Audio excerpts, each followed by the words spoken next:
Ayan. Ay, salamat. Lulublob na rin.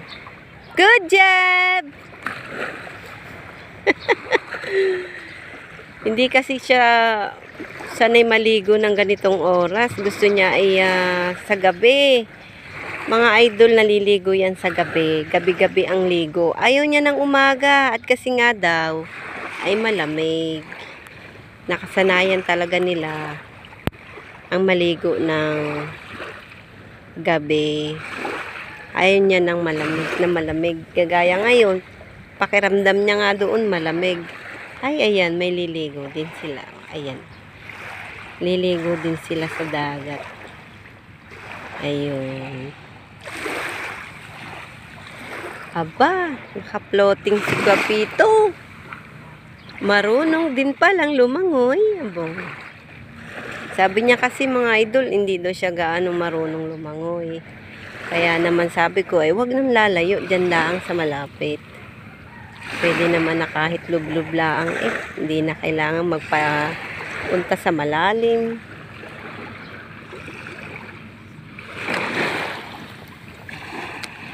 Tingnan natin sa bandang area. Ayan, maraming naliligo sa banda roon. Sa may seawall.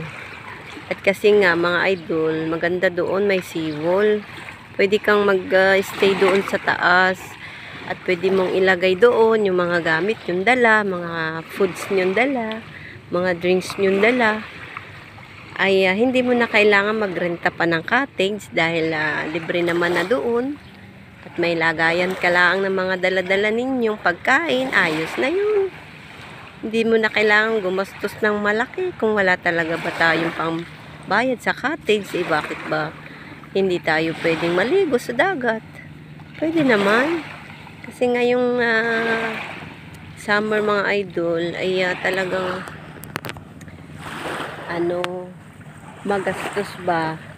Kasi nakasanayan natin ng mag-swimming, mamasyal doon, para magsimba, ganun.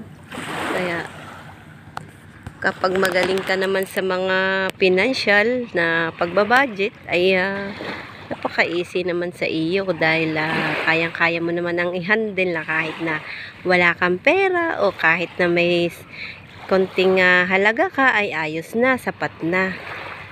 Kaya, ganun. Pag summer, pag mga mahal na araw talaga mga idol, ay nakasanayan natin ng mga Pilipino ang namamasyal sa mga pamilya sa probinsya, lalo na yung mga nakatira sa mga syudad, sa Manila. Ayan. Yun yung time nila na nakakapasyal sila sa mga probinsya, na bisita sa mga pamilya, lalo na pagka yung matagal na hindi nakakapamasyal, hindi nakakabisita. Yun yung time nila na chance na mamasyal or bumisita sa pamilya. Ayan. Lalo na yung mga nagtatrabaho, na dun lang sila free, na wala na silang pasok sa trabaho, holiday. Karamihan naman mga idol, mga 1 week lang naman yung mga holiday na yan sa trabaho. After ng 1 week, back to reality na uli. Ganon. Ganon talaga ang kapag panahon ng ganitong mga summer time, holiday, mga mahal na araw, yan.